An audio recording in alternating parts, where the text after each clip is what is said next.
Yeah, welcome to Small Stop of Thought. Today we are discussing technical analysis. Technical analysis tells us when to buy. If you are going for trading, then this is the most important question. When are you going to buy? Actually, technical analysis is not a thing which can tell you that any script will go up or down. The right definition of technical analysis is that technical analysis is an art to identify the trend reversal at very early stage. तो हम यहाँ पे यही कह रहे हैं आपसे कि टेक्निकल एनालिसिस एक ऐसी कला है, अगर कहीं ट्रेंड रिवर्स कर रहा है तो उसको बहुत जल्दी पहचान लेने की कला टेक्निकल एनालिसिस है। मतलब मूवमेंट होने के पहले आप अंदाज़ा नहीं लगा रहे हैं, जब मूवमेंट शुरू हो रहा है, जब कोई पर्टिकुलर लेवल टूट रहा है, ब्रेक हो रहा है, तब हम लोग तेजी से बाइंग या सेलिंग में एंटर करते हैं और वो जो मूवमेंट बनता है उसमें अपना प्रॉफिट निकाल के बाहर आते हैं।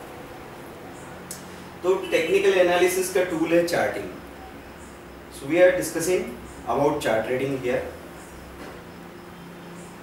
चार्ट रीडिंग, अलग अलग तरह के चार्ट्स होते हैं। आप यहाँ पे देख रहे हैं, this is the x axis, this is y axis. X axis आपको टाइम स्केल बता रहा है, टाइम स्केल समय बता रहा है, वाई एक्सिस आपको बता रहा है प्राइस स्केल। अलग अलग तरह के चार्ट्स हैं। अगर ड्यूरेशन के हिसाब से बात करें तो एक होता है ऑनलाइन चार्ट। ऑनलाइन मतलब इंट्राडे के लिए जो चार्ट्स देखे जाते हैं उनका अलग अलग टाइम फ्रेम हो सकता है। जनरली इंट्राडे के लिए 5 minute chart, 15 minute chart useful है। और एक होता है हिस्टोरिकल चार्ट। हिस्टोरिकल चार्ट जब आप एक दिन के अलावा हफ्ते, महीने या साल के चार्ट्स देख रहे हैं वो कहलाएंगे हिस्टोरिकल चार्ट्स। जब आप पोजिशनली कोई चीज़ देखना चाहते हैं तो हिस्टोरिकल चार्ट्स की जरूरत पड़ती है। चाहे इंट्राडे चार्ट हो या हिस्टोरिकल चार्ट, समझ वही काम करेगी, लेवल्स वैसे ही काम करेंगे, बस पैमाना बदल जाएगा। कहीं हम 10 पॉइंट के मूवमेंट के बारे में बात कर रहे हैं तो कहीं हम 200 पॉइंट के मूवमेंट के बारे में बात कर रहे हैं। सपोज हम क्रूड की बात कर रहे हैं तो यहाँ पे आप देखते हैं ये वाई एक्सिस है, ये एक पर्टिकुलर लेवल है। सपोज हम क्रूड की बात कर रहे हैं, this is 6825, this is 6850, this is 6885। तो आप यहाँ पे देख रहे हैं कि क्रूड ने ओपन होके चलना शुरू किया, यहाँ पे एक रेंज मेंटेन किया, फिर ऊपर गया, इस लेवल को तोड़ा, फिर यहाँ पे हल्का सा रेंज बाउंड हुआ और फिर उसने कुछ नए हाई बनाए। तो दूर से ही अगर हम इस चार्ट को देखते हैं तो हमको यहाँ पे ये डॉटेड लाइन से लेवल्स दिखते हैं। आप जब भी चार्ट देखें ओडिन में जाके कंट्रोल आई प्रेस करेंगे, आपके सामने एक छोटा विंडो खुलेगा चार्ट के लिए। आप उसको डबल क्लिक कीजिए, बड़ा विंडो खुलेगा जिसमें आपको ज़्यादा लेवल्स नज़र आएंगे। अब कई सारे ट्रेडर्स जो अच्छे से काम करते हैं, इसको बिजनेस मानते हैं, बिजनेस की तरह टाइम और पैसा इन्वेस्ट करते हैं, उन लोगों ने अपने लिए 2 से 3 स्क्रीन अरेंज करके रखी हुई है। अगर आप सपोज डेस्कटॉप सिस्टम में जा रहे हैं और आपको स्क्रीन चाहिए, it's not a big deal. आप 3 डेस्कटॉप रख लेंगे, 50,000 का खर्चा आएगा, लेकिन आपके पास तीनों स्क्रीन होगी। वहाँ पर वो लोग एक एक स्क्रीन पे 3 से 4 चार्ट्स लगा के रख लेते हैं और उन तीनों चार्ट्स को दूर से बैठ के ही देखते रहते हैं। सपोज मैं देख रहा हूँ तो मुझे यहीं से पता लग रहा है कि ये चीज़ यहाँ से अब अपना लेवल तोड़ के ऊपर गई, मैंने इसको यहाँ बाय किया, ये स्टॉप लॉस लिया, एक मूवमेंट मिला, बाहर निकला। यहाँ पे फिर हम देखते रहे कि अब रेंज टूटेगी, ये कहाँ जाएगा, ये यहाँ जाएगा या ये यहाँ जाएगा। अगर ये यहाँ जाता तो हम सेल करते, यहाँ का स्टॉप लॉस लेते। जब ये यहाँ जाने लगा तो हमने बाय किया और यहाँ का स्टॉप लॉस लिया, तो एक मूवमेंट मिल गया। सपोज स्क्रीन पे आपके पास 3 या 4 चार्ट सामने लगे हुए हैं। You are having 3 to 4 charts on the screen and you just keep it watching. अब जो आपका खालीपन है आप उसको हमेशा ट्रेड से नहीं भर सकते, it's not the good thing. आप आपके पास म्यूजिक रखिए, आप चाहें तो मूवीज देखिए, आप चाहें तो ब्लॉग्स लिखिए, आप चाहें तो पैरेलल स्टडी करें इंटरनेट पे, हिस्टोरिकल चार्ट्स देखिए, गोल्ड का, सिल्वर का, कॉपर का, निकल का। लोग अपने बोर्डम को, अपने खालीपन को ट्रेड से भरने की कोशिश करते हैं। यार क्या करें, कुछ समझ नहीं आ रहा, चलो एक काम करो, एक गोल्ड मिनी ले लो, एक सिल्वर मिनी ले लो, लगाओ स्टॉप लॉस 200 पॉइंट का, 1000 रुपये की तो बात है।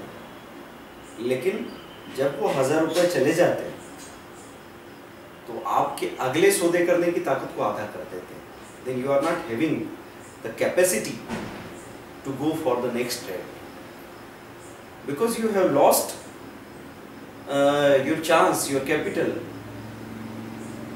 in the bad time। मतलब कोई बुरे समय में आपने अपना कोई ट्रेड कर लिया जब प्लान नहीं था, जब आपने सोचा नहीं और अचानक आप अपना ट्रेड करके निकल पड़ते हैं। तो मैं आपसे कहता हूँ कि आप स्क्रीन पे वो चार्ट लगा के रखें, दूर से ही देखते रहें, एक बच्चा भी देख के समझ सकता है कि चार्ट कैसे मूव कर रहा है। अभी आप यहाँ स्क्रीन को देखेंगे तो आपको यहाँ समझ आ रहा है, दिस इज द चार्ट। ये नेचुरल गैस ने यहाँ से अपना एक लेवल तोड़ा, ये यहाँ नीचे आई, एक छोटा सा मूवमेंट मिला, फिर ये एक पर्टिकुलर टाइम पे एक बड़ा मूवमेंट आया।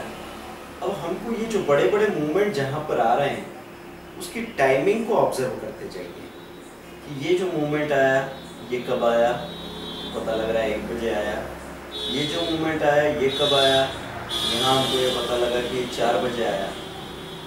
फिर यहाँ पे ये मूवमेंट आया ये कब आया, ये 7:30 बजे आया।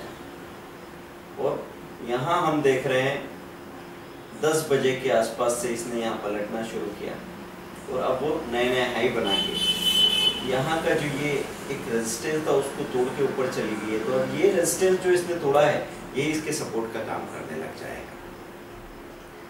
तो चार्ट ट्रेडिंग में हम लोगों को लाइंस देखना है, बाकी फंडामेंटली दुनिया में जो भी न्यूज़ हो, क्यों कोई चीज़ गिर रही है, क्यों कोई चीज़ बढ़ रही है, ये सब हमको बाद में पता लग जाएगा। अभी तो हमको सिर्फ लाइंस को देखना है।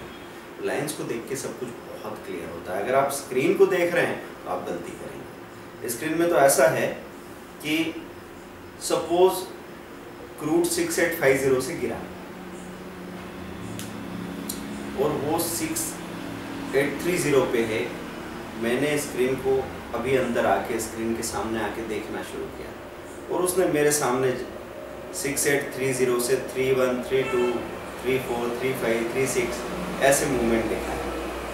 मीन्स कोई चीज़ जो गिर रही थी, यहाँ पे गिर रही थी, अब उसने यहाँ पे थोड़ा सा बढ़ना शुरू किया। मैंने क्या देखा कि वो थोड़ा सा बढ़ा और मुझे लगता है कि बाइंग आ रही है।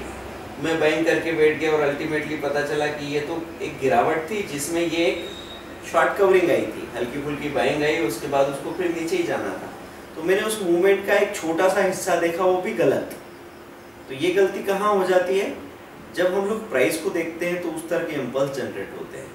आप देखते हैं कई बार कि मैं यहाँ से कॉल दे रहा हूँ और मैंने आपसे कहा है कि 655 पे 53 पे बाई करो, तो कई बार लोग देखते हैं 640 पे सिल्वर ने भागना शुरू कर दिया, 645 पे आज क्रूड अच्छा खासा भाग के ऊपर चला गया था और अल्टीमेटली 10 मिनट में उसमें 15 से 20 पॉइंट का डीप आ गया और अल्टीमेटली 654 पे जब बाई किया तो वहाँ 5 पॉइंट का स्टॉप लॉस तोड़े बगैर उसने सीधे 25 से 30 पॉइंट का मूवमेंट दिया। तो हमको क्या चीज़ देखनी है कि ये प्राइस का जो इम्पल्स पैदा होता है कि एकदम से प्राइस बढ़ने लगी, एकदम से घटने लगी, तो आप आवेग में मत आइए, इम्पल्स परचेसिंग या इम्पल्स सेलिंग मत कीजिए, इम्पल्स बाइंग मत कीजिए।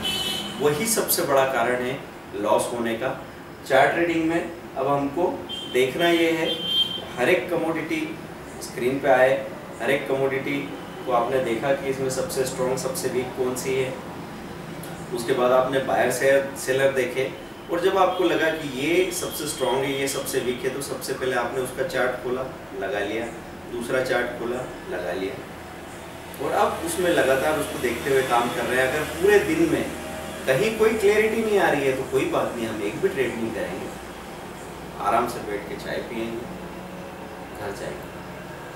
ये मानसिकता अगर आपकी बन जाए तो आप बहुत आसानी से कम 2 ऐसे मौके पाएंगे जिनमें आपको एक मौके में 3-3 हज़ार रुपया आसानी से मिल जाएगा। यही तरीका चार्ट ट्रेडिंग में आपको अप्लाई करना है। आगे मैं और चीज़ें डिस्कस करूंगा, उसके बाद हम आगे करते हैं।